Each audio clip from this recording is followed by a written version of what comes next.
ডায়মন্ডহারবার এলাকায় নিয়ম আছে বাবা, মানুষের মৃত্যুর পর দুটো জিনিস সাথে দিতে হয়, এক হলো খোল আর এক হলো করতাল। ভালো করে হৃদয়ঙ্গ করে দেখেন বাবা, যখন আমরা ঠাকুর বিসর্জন করতে যাচ্ছি তখন তো বাবা ডিজে ডিজে বক্স বাজাচ্ছে কিনা? কিংবা আপনাদের এই উত্তরে হয়তো আমার দক্ষিণে এমন ধুমধাড়াক্কা বাজাবে না যেন হার্ট এক্ষুনি ব্লক হয়ে গেল। মানে অসুস্থ রোগী যদি থাকে বাবা সে তো হরিবোল হয়ে যাবে। তাহলে এই জায়গাটাই অনুভব করে দেখেন, সেটাও তো মা। সে দুর্গা পূজা করো, লক্ষ্মী পূজা করো, কালী পূজা করো, সরস্বতী পূজা করো, যেই পূজা করো না কেন, যেদিন মাকে বিসর্জন করতে যাচ্ছ সেদিন শুধু বাবা ধুমধাড়াক্কা বাজনা নয়, এমনকি বাবা কত মানুষ নেচে নেচে মাকে বিসর্জনে যাচ্ছে। আর যেদিন আমাদের দেহ বিসর্জন হবে সেদিন কি বাবা লরিতে করে একটা ডিজে বাজাতে বাজাতে গেলে হতো না কি বাবা? যদি আমরা চালুটা করি তো হবে, কিন্তু করছি না কেন? এই জায়গায় আমার চৈতন্য মহাপ্রভু শিক্ষা দিলেন, ওরে কলির জ্ঞানন্ধজি ভালো করে পিছনে তাকিয়ে দেয়। এলি খালি হাতে যাচ্ছিস, খালি হাতে। যেদিন এসেছিলিস তোর সাথে কিছু ছিল না, আর যেদিন ভব ছেড়ে চলে যাবি সেদিনও তোর সাথে কিছু যাবে না। তাহলে সাথে তোর কি যাবে? শেষের দিনে তোর কর্মফল আর কি যাবে? এই হরি নামে যাবে। আমাদের পচা দেখো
চরণ আশ্রয় ছাড়া আমাদের কোনো গতি নাই। তাহলে সেই গুরু চরণ আশ্রয় করে আমরা সবাই যে সন্ধ্যাবেলায় গোবিন্দ ভজনে ব্রতী হয়েছি, তো চলেন মায়েরা আমরা কিছুক্ষণের জন্য সবাই যাব শ্রীধাম নদিয়া নবদ্বীপ ধাম। কি মায়েরা সবাই যাবেন তো? সবাই যাবেন? তা সবাই যদি চলে যায় কীর্তন হবে কাকে নিয়ে? কেউ যাব না বাবা, সবার দেহগুলো থাকবে আপনাদের এই মালঞ্চ হরিবাস, এই যে গঙ্গার পাড়ে, আর আমাদের মনগুলো যাবে সুরধনী গঙ্গার তীরে।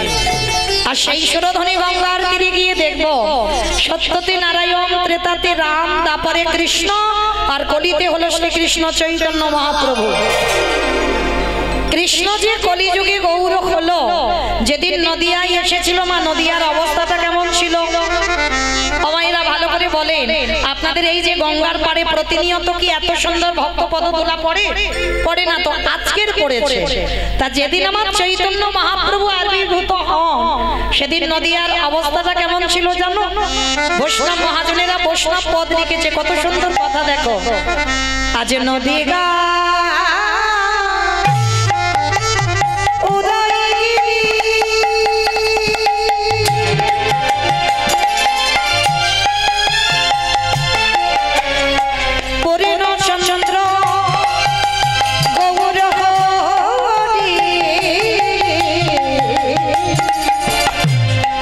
নদিয়া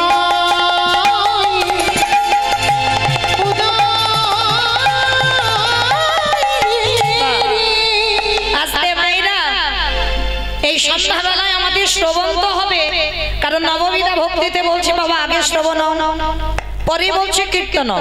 তাহলে ওই জায়গাতে বসে বাবা যদি ঠিক ঠিক কাজ করা যায় আমাদেরও কৃপা হবে। তাহলে কীর্তন শুনতে গেলে ভগবানের জন্য একটু কাজকর্ম করতে হয়। কাজগুলো কি কি জানো তো? চোখে সূত্র, এটা মানুষের বিচার, কিন্তু আমার বিচার নয়। তার যুধিষ্ঠির মহারাজ বলছে কৃষ্ণ এত কাজ আমার যোগ্য ছিল, শেষে তুই পা ধোয়ার কাজটা নিলি কেন? বাবা এই জায়গাটা একটু আস্বাদন করবে। ভগবান হয়ে যার ইচ্ছাতে জগৎ চলে, যে মনে করলে বাবা একটা সেকেন্ডে পৃথিবীটাকে লয় প্রলয় করে দিতে পারে, সেই ভগবান আজকের পা ধোয়াচ্ছে কেন? নিজে আচরি ধর্ম জীবের শিখায়, নিজে না করলে ধর্ম জীবকে শেখানো না যায়। এই কথাগুলো বাবা আমরা কীর্তনিয়ারা হরিবাসরে খুব বলি, কিন্তু ভালো করে বিচার করে দেখেন তো যারা বলছে বাবা তাদের আচরণ যদি ঠিক না হয়, আমি যদি নিজে আমার পিতামাতাকে সম্মান না করি, আমি সাধুগুরু বৈষ্ণব দেখলে যদি নত না হই, আমি যদি নিজে কৃষ্ণ বলি না কাঁদি, তাহলে অপর কি আমার মুখ থেকে কথা শুনে কিছু শিখবে বলে মনে হয়? তাহলে সবার আগে নিজেকে তৈরি করতে হবে, তবে তুমি সমাজ শিক্ষা দেবে। আর এই মহাভারত বলো আর রামায়ণ বলো বাবা, এটা সবটাই কিন্তু সমাজ শিক্ষা। তৈরি হয়ে যাবে বাবা দেহের গঠন, মনের গঠন তৈরি হবে যদি তুমি মহাভারত পাঠ করে একবার হৃদয়ঙ্গ করতে পারো। তাহলে আমরাও বাবা সশরীরে যাব যুধিষ্ঠির মহারাজের মতো, সশরীরে স্বর্গবাস। কিন্তু আমরা বাবা পড়ি বটে, কিন্তু সেটা বাস্তবে আমরা ফলাতে পারি না। কিন্তু ভগবান কৃষ্ণ আজকের পা ধোয়াচ্ছে কেন? সমাজকে শিক্ষা দিল, ওরে কলির জি আমাকে দেখে শিখে নে, তোদের দুয়ারে যদি সাধুগুরু বৈষ্ণব আসে সবার আগে পা ধোয়ার ব্যবস্থাটা করিস। কি মাইরা এই নিয়মগুলো আগেকার দিনে ছিল, এই এখনকার দিনে আমাদের মতো মেয়েরা আমরা আর বিশ্বাস করি না ওইগুলো। কেন জানো? যত টিভি সিরিয়াল দেখি আর তাদের মতো আচরণ হয়ে যায়। কিন্তু মনে রেখো মা, যদি দুয়ারে গুরুজন আসে সবার আগে পা ধোবার ব্যবস্থা করো। আর অনেকে বলবেন যদি গুরুজন না আসে, যদি বছরান্তর গুরুদেব না আসে দেহ রাখেন, তাদের কি হবে? তাদেরও উপায় বলে দিয়েছে বাবা। যে যার ঘরের বাবা মা তো আছে, যে যার ঘরের শ্বশুর শাশুড়ি তো আছে, কৃপা করে আমি রোজ রোজ বলে যাচ্ছি না বা বৎসরে একবার চেষ্টা করো নিজের হাতে ওই বাবা মার দুটো চরণ যুগল ধৌত করিয়ে দিতে। কেন জানো? ভগবান বলছে যদি কেউ জীবিত ভগবানকে পূজা করতে পারে তাকে আর নবদ্বীপ যেতে হয় না, বৃন্দাবন যেতে হয় না, হরিদ্বার, দক্ষিণ ভারত, পশ্চিম ভারত কোথাও যেতে হয় না। আমি সারা জীবন সেই ভক্তের দরজায় বন্দী হয়ে যাই।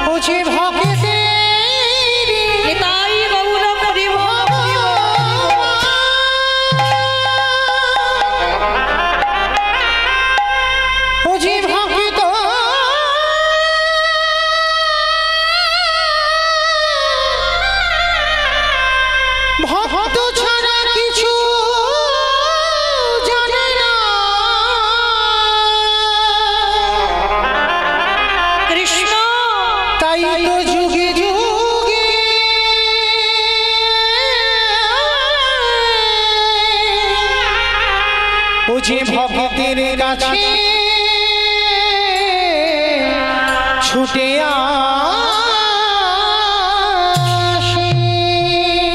ভগবান সমাজকে শিক্ষা দেওয়ার জন্য আজকের পা ধোয়াচ্ছে।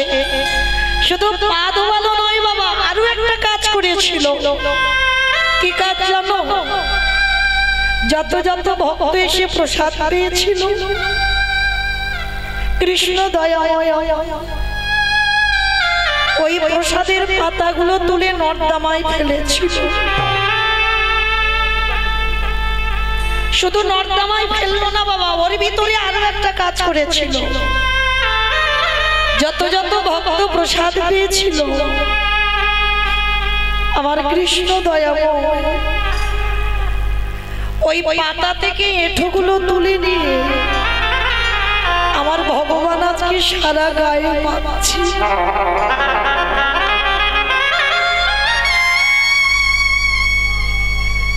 যখনই আমার ভগবান সারা গায়ে মাখছে, যুধিষ্ঠির মহারাজ বলেছিল, কৃষ্ণ কৃষ্ণ কে নিচু জাত কে উঁচু জাত এসেছে, ওদের পা ধোয়াচ্ছিস, মেনে নেওয়া যায়। ওদের এঁঠো পাতাগুলো নর্দমায় ফেলছিস, মেনে নেওয়া যায়। কিন্তু কৃষ্ণ, ওদের এঁঠোগুলো নিয়ে তুই সারা গায়ে মাখছিস। ভগবান মৃদু হেসে বলেছিল, দাদা এই জগতে ভক্তের এঁঠো আমি কেন মাখছি জানো? এই জগতে সবাই যে পাপ করে, কিন্তু ভগবান কৃষ্ণ কি বলছে জানো? দাদা আমি হলাম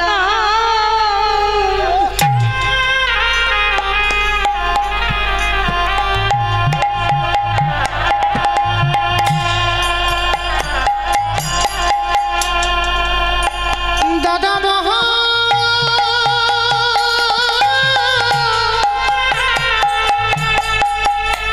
মহাপাপী,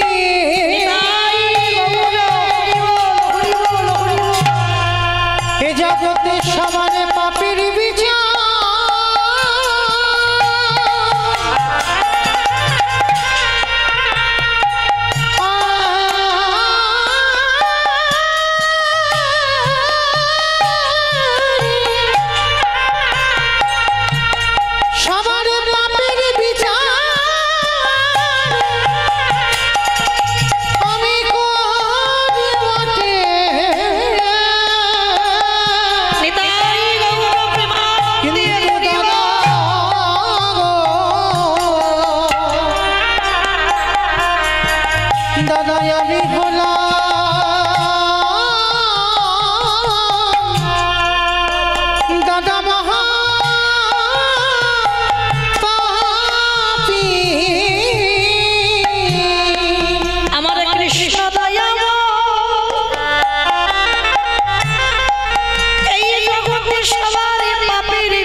যুধিষ্ঠির মহারাজ বলছে, কৃষ্ণ তুই নিজেকে বলছিস পাপী, কি এমন পাপ করেছিস? বলে, দাদা আমি যে পাপটা করেছি এই দাপরেতে নয়, করেছিলাম ত্রেতা যুগে রঘুপতি রামচন্দ্রের অবতার। সে কি রাম অবতারে পাপ করেছিস? কি পাপ? বলে, জানো দাদা আমি তো নিজের হাতে বিশ্বের সবার মনির ছেলে রাবণকে হত্যা করেছিলাম। সে কি তার রাবণকে মেরে তুই রাম অবতারে পাপ করেছিস? রাবণ তো ভালো লোক ছিল না। কে গো মায়েরা, রাবণ ভালো লোক ছিল না খারাপ লোক ছিল গো? খারাপ লোক? ভালো লোক? বাবা সব মাথার গেছে কীর্তন শুনে শুনে। কি করে ভালো লোক হবে? যে ভগবানের বউ চুরি করে সে কোনোদিন ভালো লোক হয়? ওই যে বললাম প্রথমে কীর্তন নারকেল, তাই না? তাহলে বাইরে দেখলে হবে না। দেখবেন বাবা অনেক অনেক মানুষের কথাবার্তাগুলো মোটে ভালো নয়, মানে তার চলাফেরাগুলো ভালো নয়, দেখলে মনে হবে লোকটা মোটে ভালো নয়। কিন্তু ওই লোকটার সঙ্গে যখন তুমি মেলামেশা করবে তখন বুঝতে পারবে বাবা ওই মানুষটা কত বড় মনের মানুষ। তার রাবণের চরিত্রটার বাবা ঠিক এই রকম, বাইরেটা কঠিন কিন্তু ভিতরটা এতটাই নরম আর এতটা আমার রামের চরণের দাস ছিল যেটা অবাক হয়ে যাবে বাবা শুনলে।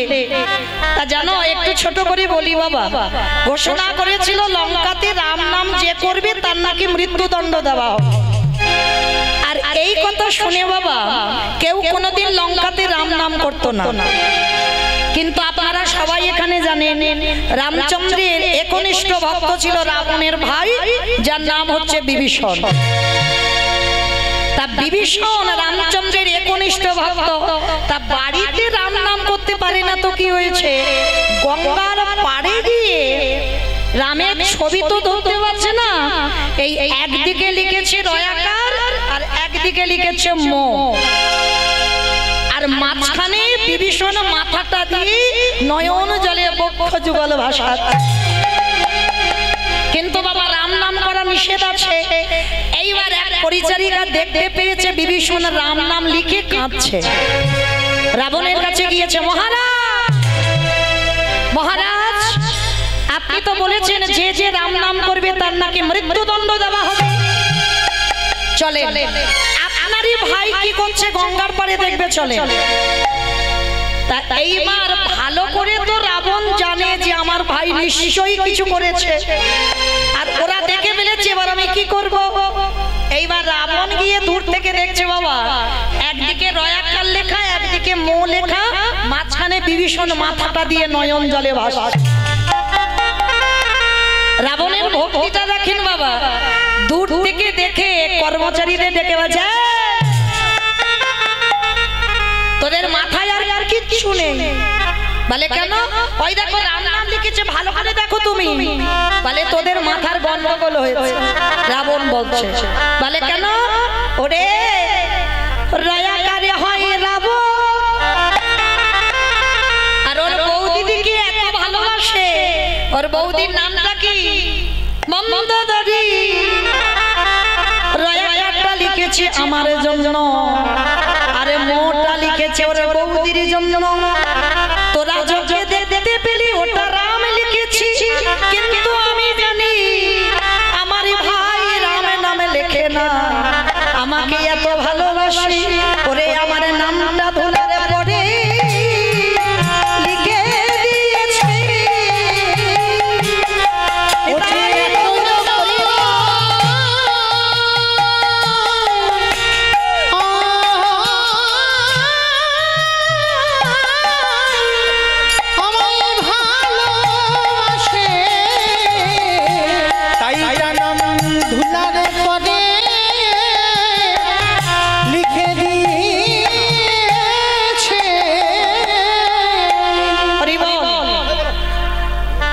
যদি পিছনে ওইগুলো না দেন তো খুব ভালো হয়, দেন না, দেন না, হরি বল, অপরাধ নিও না। তো বাবা তা রাবণের কতটা ভক্তি দেখেন, কিন্তু করলে কি হবে সবাই বুঝতে পারলো, ঠিকই তো রয়াকারে রাবণ হয় আর মতে মন্দোদরী হয়, মানে গন্ডগোল করে ঠিক পাকিয়ে বুঝিয়ে দিল রাবণ। কিন্তু একদিন আর বোঝাতে পারলো না বাবা, যেদিনে রাতের অন্ধকারে বিভীষণ ওই রামচন্দ্রের ছবিখানা হৃদয়ে ধরে কাঁদে, সারা রাত খারাম খারামে বলে কাঁদে।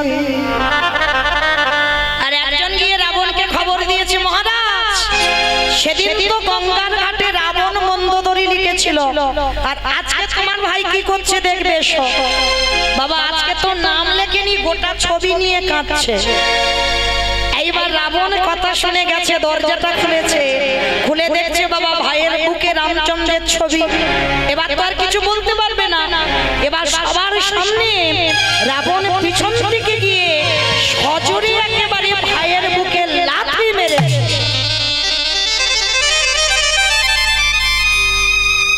এই জায়গাটা না খুব মন দিয়ে শুনবে, কেমন?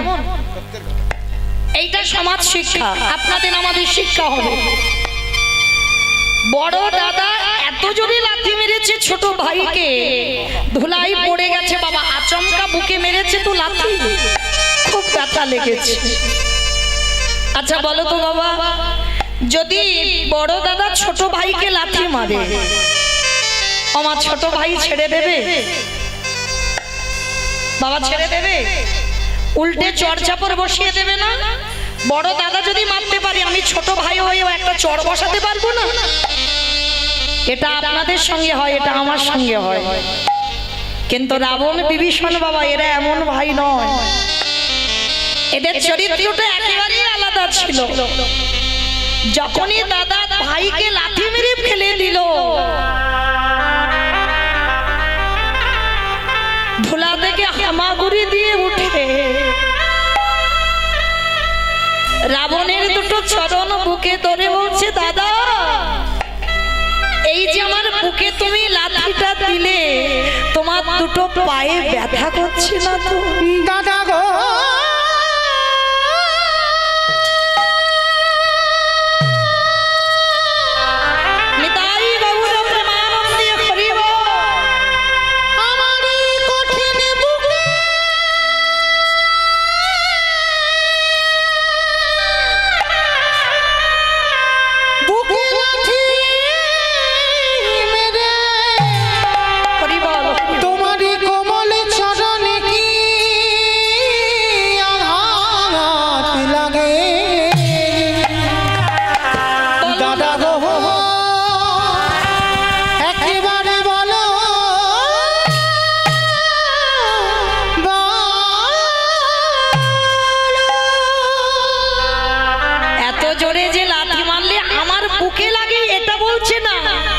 বলছে, দাদা তোমার দুটো পায়ে ব্যথা করেনি তো?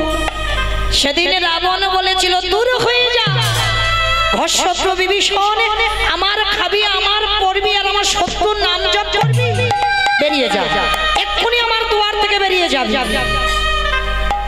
একটা লাথি মেরে বাড়ি থেকে বের করে দিয়েছে। আর যেই না বের করে দিয়েছে বাবা, রাতের বেলা তো ভাই বেরিয়ে গেল। বাবা দেখবেন আমরা অনেক অনেক সময় ছেলে মেয়েদের উপরে রাগ করে মারধর করি, কি মা করেন না? আচ্ছা সন্তানকে মারবার পর, বকবার পর আধা ঘন্টা পরে মনটাই কষ্ট হয় না? যে বাবা মা মারে সেই বাবা মা আবার বুকে টেনে আদর করে। তাহলে রাবণ ভাইকে লাথি মেরে কষ্ট পায়নি? সারা রাত রাবণ ঘুমাতে পারেনি গো, শুধু মনের ভিতরে বাজছে কখন একটু পরিষ্কার হবে আর একবার আমার ভাইয়ের কাছে গিয়ে দেখা করে আসা। কারণ রাবণ জানতো বাবা ও আমার পায়ের লাথি খেয়ে কত দূর যাবে, কত বড় ভক্ত ভাবে। এবার সকাল হয়েছে, রাবণ গিয়ে দাঁড়িয়েছে রামচন্দ্রের কাছে, ভাই ভাই রে বেরিয়ে আয়, আমি তো দাদা এসেছি, একবার দেখা করে যা। লক্ষণ এসে করজোর করে বলছে, কি গো তোমার লজ্জা করে না? কালকের ভাইয়ের বুকে লাথি মেরে দাঁড়িয়ে দিয়েছো, আর আজকের ভাইয়ের পা ধরে ক্ষমা চাইতে এসেছো? রাবণের খুব বড় চেহারা তো, কোমরে হাত দিয়ে বলছে, তুই কি মনে করেছিস কালকে লাথি মেরে আজকের ক্ষমা চাইবো বলে এলাম? ভুল ভাবলি। ওরে আমি দেখতে এলাম আমার পায়ের লাথিটা যে কালকের খেলো না, ওই লাথিটা খেয়ে ঠিক ঠিক জায়গায় গেল। কত বড় ভক্ত বাবা, যারা শুনছেন বুঝতে পারবে, আর যারা শুনছেন না তারা তো কিছু বুঝতে পারবেন না, অনুভব করবেন। আমার লাঠিটা যে আমার ভাই খেলো, কত দূরে আসবে আমি দেখবো না যে ঠিক ঠিক জায়গায় পৌঁছালো কিনা? তার মানে কি বাবা বুঝতে পারছেন রাবণের কতটা ভক্তি ছিল? ও লাঠিটা তো মেরেছিল রামের চরণে পাঠাবে বলে। রাম এসে বলছে, রাবণ এইরকম ভাইকে কেউ লাথি মারে কেন মেরেছে? তুমি ভাইকে লাথি। যেই না বলেছে কেন মেরেছো, রাবণ রেগে গিয়ে বলছে চুপ। সবাই শুধু জগতে দেখলো আমি আমার ভাইকে লাথি মেরেছি, কিন্তু ওই লাথিটা মেরে আমি কলির জীবকে একটা শিক্ষা দিলাম। কি শিক্ষা পেলাম না এই লাঠিটা থেকে? ভালো করে শুনবেন। রাবণ কলির মানুষকে শিক্ষা দিল ভাইকে লাঠি মেরে। ওরে কলির জ্ঞানন্ধজি, তোদের সবাইকে একদিনে লাঠি ঝাঁটা খেতে হবে, সবাইকে খেতে হবে বাবা। কারণ যতদিন তোমার দুটো চরণ চলবে,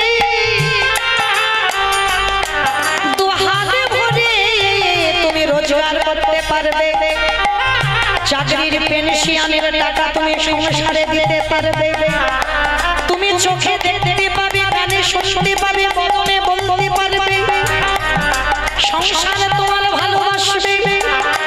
কিন্তু যেদিন আর তোমার চলার শক্তি থাকবে না,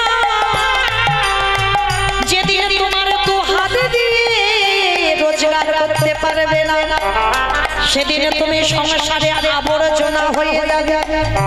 যেদিনে তোমার 10টা ইন্দ্রিয় শিথিল হয়ে যাবে, যেদিনে বিছানায় পড়ে পায়খানা প্রস্রাব করবে, এই সংসার তোমায় দোতলা থেকে তোমার নিচের তলায় নামাইবে।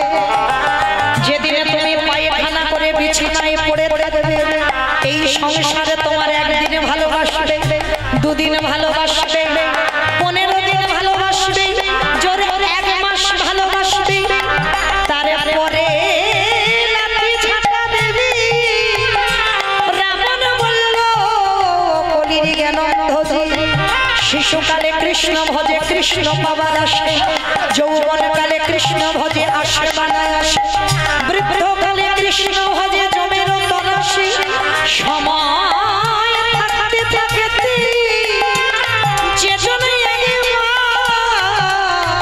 গোবিন্দ চরণ আঁকড়ে ধরতে পারে, তাকে তো সংসারে আরে কোনোদিন লাঠি ঝাঁটা খেতে হয়।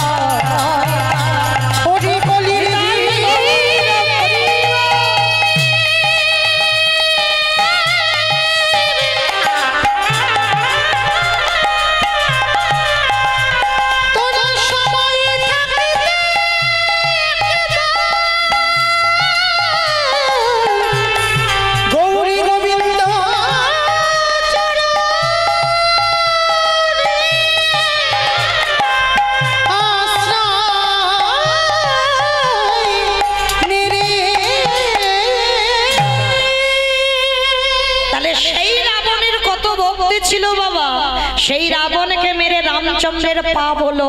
সেই পাপ কবে ধৌত করলো? কৃষ্ণ অবতারে যুধিষ্ঠির রাজস্বয় যোগ। আমাইরা যেখান থেকে এসেছিলাম আবার সেখানে ফিরলাম তো, মনে পড়ছে? যারা শুনছো তাহলে দেখো, কৃষ্ণ হয়ে রাবণকে যে মেরে রাম পাপ করেছিল, সেই রাম অবতারে পাপ কৃষ্ণ অবতারে খণ্ডন করছে। কি করে? রাজস্বয় যজ্ঞে আজকের ভক্তদের চরণ যুগল ধৌত করে। তাহলে বাবা এইটুকু শুনে কি শিখলাম? আমরা মানুষ মাত্রে তো পাপ করব, ভগবান যদি পাপ করে আমরা করব না? আমরা তো পাপ ফেললেই অপরাধ। তাহলে অপরাধ যারা করে ফেলেছি বা আছি অপরাধী হয়ে, একটা সাধুগুরু বৈষ্ণব পেলে চরণ যুগল ধৌত করাও। তাও যদি না পারো, বৈষ্ণবদের এঁঠো পাতা একটু পরিষ্কার করো। তাও যদি না পারো, ওই ভক্তদের এঁঠো একটু ভালো করে গায়ে রেখে নাও। আর যদি নিতে পেরেছো, কোটি কোটি জন্মের অপরাধ থেকে মুক্তি পাবো পাবো পাবো। তাই কৃষ্ণ দয়াময় যজ্ঞের দরজায় দাঁড়িয়েছে। অগ্নিদেব, পবনদেব, বরুণদেব, ইন্দ্র, ইন্দ্রাণী, ব্রহ্মা, সাবিত্রী, শিব, দুর্গা সব পরপর লাইনে আছে। আর কৃষ্ণ বাবা পা ধোবায় আর যজ্ঞের ভিতরে ঢোকা। এমন সময় জগৎ জননী মা দুর্গা আমার বাবা ভোলানাথকে ডাকছে, প্রাণনাথ এদিকে এসো, এদিকে এসো। কি ব্যাপার পার্বতী, তুমি ডাকছো কেন? চলো এবার আমরা পা দুটো ভালো করে ধুইয়ে নিয়ে কৃষ্ণ ধুইয়ে দেবে। বাবা ভোলানাথ হেসে বলছে, পার্বতী তোমার মাথা ঠিক আছে তো? কৃষ্ণ পা ধোবে পাপীর পা দুটো বাড়িয়ে দেব? শোনো, তোমার যদি এত ধোবার ইচ্ছা হয় তো তুমি লাইনে দাঁড়াও। তা পার্বতীকে লাইনে দাঁড় করিয়ে রেখে বাবা ভোলানাথ আড়ালে বেলাইনে চলে গেছে, আড়ালে যেখানে প্যান্ডেলের বাইরে। আর আড়ালে গিয়ে ভোলানাথ কি করেছে জানো? কৃষ্ণের চোখে ধুলো দেবে বলে আড়ালে গিয়ে বাবা মা দুম করে একটা কুকুর। কেন কুকুর হলো? জগতে যত পশু পাখি আছে বাবা, কুকুরের থেকে প্রভু ভক্ত আর কেউ হবে না।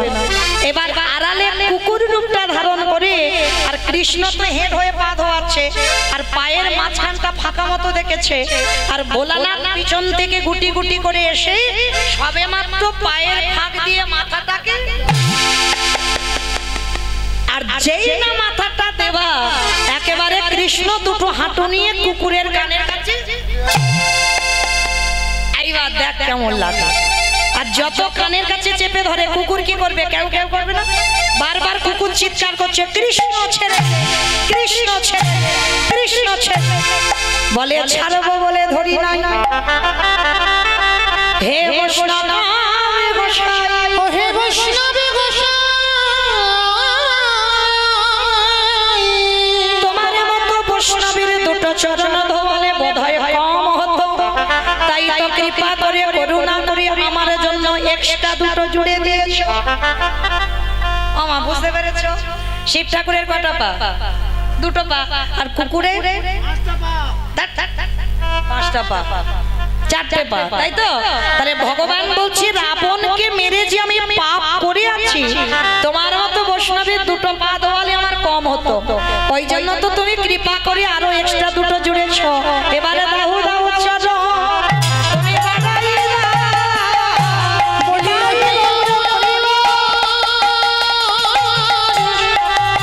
বৈষ্ণব গোসাই, দাও দাও চরণ বাড়াইয়ে দাও।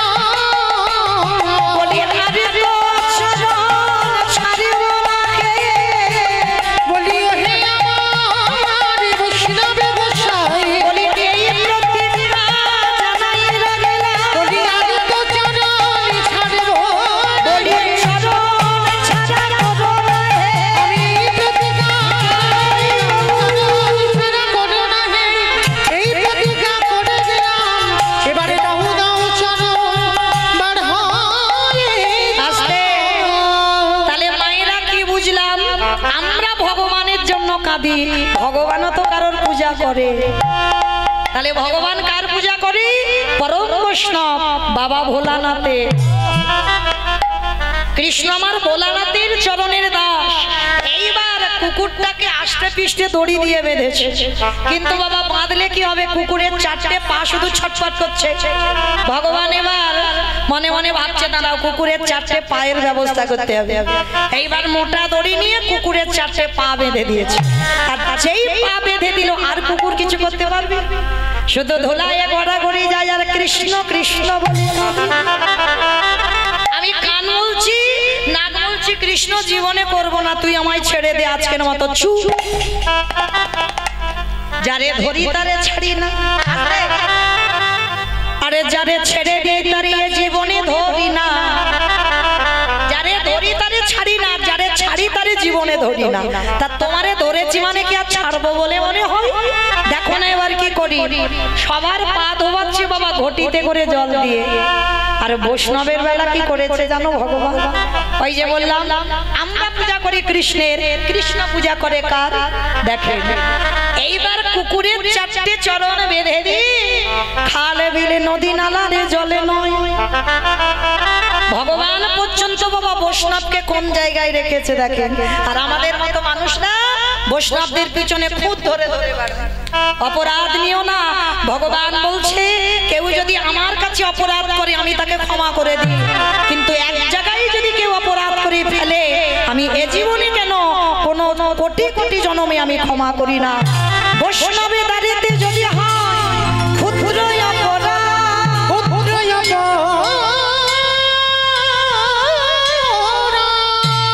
মহাভজনেতে পড়ে যায়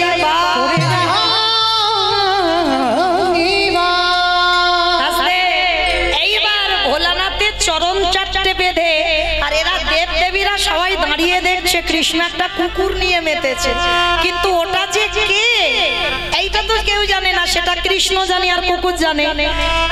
কিন্তু ভোলানাথ মনে মনে ভাবছে আমার একটা সম্মানের ব্যাপার, একটা প্রেস্টিজ আছে, আমি কি করে নিজ রূপে এবার আসবো, সবার সামনে আছি তো। এইবার কৃষ্ণ খালে বিলে নদী নালারে জলে নয়, ওই কুকুরের চারটে চরণ বুকে ধরে।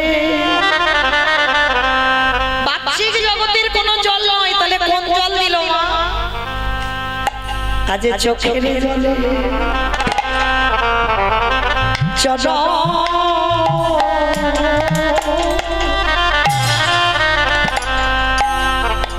চরণ ধোবা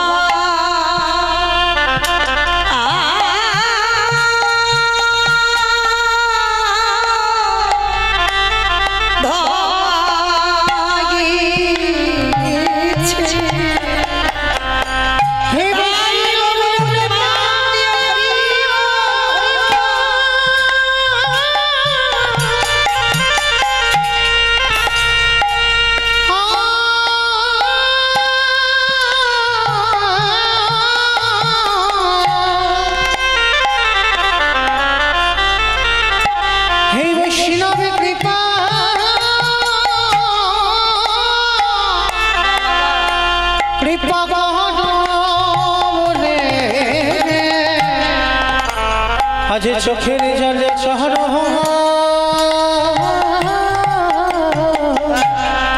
চরণে ধোয়াইছে।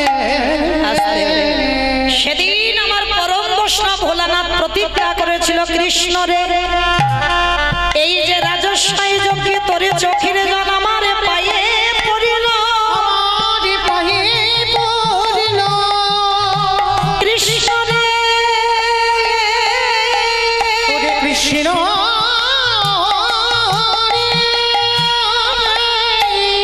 আমি তোর চরণ ছুঁয়ে কথা দিলাম, আগত কলিযুগে আমি আর শিব হব না। আমার মনে পড়ছে যেখান থেকে গিয়েছিলাম আবার ঘুরে ফিরে সেখানে ফিরে এলাম, পড়ছে তো মনে? কি বলেছিলাম? সত্যতে শিব, ত্রেতাতে শিব, দ্বাপরে শিব, কলিতে শিব নয়। আর কেন নয়? এই হচ্ছে বাবা তার কারণ। রাজস্বাই যজ্ঞে কৃষ্ণের চোখের জল ভোলানাথের পায়ে পড়েছিল বলে সেদিন ভোলানাথ প্রতিশ্রুতি দিয়েছিল, কৃষ্ণ আগত কলিযুগে আমি শিব হব না, আমি হব অদ্বৈত আচার্য গোসাই, তুই আমার কৃষ্ণ হবি না, তুই হবি নদী আমি 12 বছরে তুলসী ভাষায় তোকে ডাকবো, তোরে থেকে 52 বছর আগে এসে মাটি পরিষ্কার করব, তুই বৃন্দাবন থেকে নদিয়ায় নামবি কলির জীবকে উদ্ধার করবার লাগি। আর যেদিন আমি শান্তিপুর থেকে নদিয়ায় তোর কাছে যাব, তুই আর আমি দুজনে মুখোমুখি হব। এই যে রাজস্বাই যজ্ঞে তোর চোখের জল কুকুরের চরণ ধোয়ালো, এই কুকুর তোর কাছে ঋণী হয়ে রইল, এই ঋণ আমি সেই দিন শোধ করব যেদিন তুই নিমাই হবি, আমি অদ্বৈত হব, যেদিন দুজনের প্রথম সাক্ষাৎ হবে। ওরে এমনি করেছ আমি ধোবাইব, আমি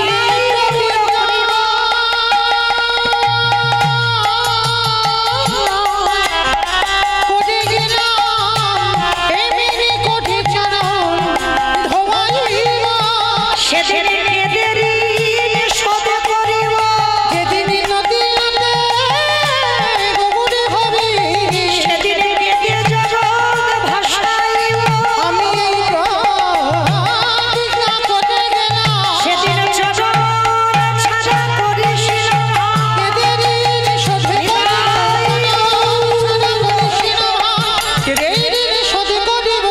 সেদিন চোখের জলে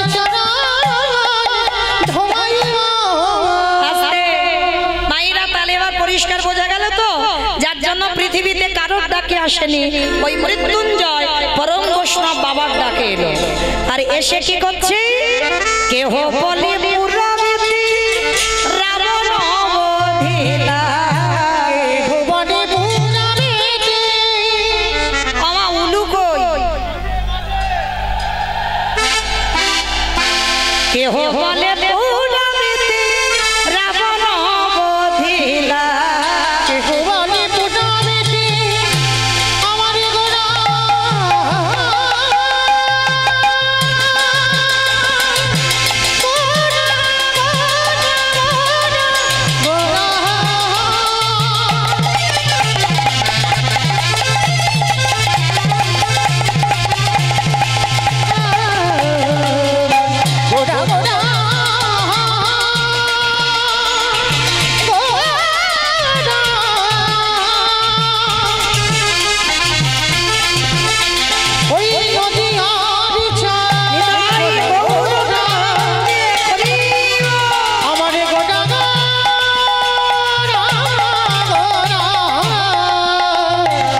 কেহ বলে পুরাণেতে রাবণ বধিলা, ওই না কলঙ্কের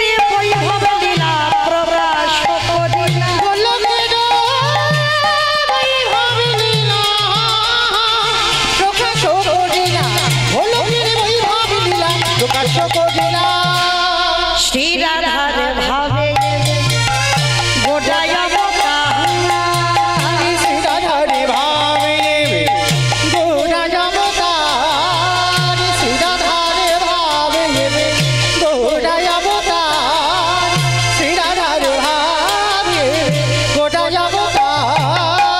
হরে কৃষ্ণ নামে গৌর করিলা প্রচার,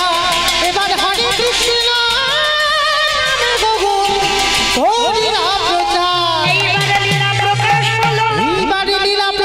হলো, এইবারে লীলা প্রকাশ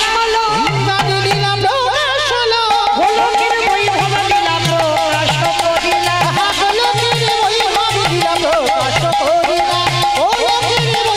লীলা প্রকাশ করিলা। বাসুদেব ঘোষে কহে করি জোড়ো হাত, ওগো জেগে কৃষ্ণ সেই গো সেই তো জগন্নাথ, সেই তো আজ বাসুদেব ঘোষে কহে এইবারে লীলা প্রকাশ হলো, বাসুদেব ঘোষে কহে এইবার লীলা প্রকাশ হলো, নিতাই গৌর প্রেমানন্দে হরি বল হরি বল হরি বল। প্রকাশ হলো, বাসুদেব ঘোষে কহে। জয় রাধে। চলুন আজকের আমরা সবাই চলে যাব মধুবন ধাম, বৃন্দাবন ধাম। ততক্ষণ নবদ্বীপে রইলাম বাবা, সবাই একবার প্রেম সে বলেন তো দেখি, গৌর সুন্দর কি ধ্বনিটা হলো কি, এটাও জয়। বললাম ধ্বনিটা হলো কি, এটা নাকি জয়। এইটা জয় নয়, একটু প্রেম সে জয় ধ্বনি দেন।